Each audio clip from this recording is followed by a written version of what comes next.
Hi! In front of me is Xiaomi Mi 10 Pro, and today I would like to show you how you can clone apps on this smartphone.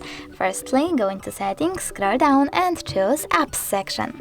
Over here you need to click on Dual Apps and choose Create. Now tap on the switcher next to an app that you wish to clone. In my case it will be Amazon Shopping. Then choose Turn On and wait. Now when I click Home button, I can see that my app was successfully cloned. Thanks so much for watching. If you enjoyed this video, don't forget to leave a like, comment and subscribe. Bye!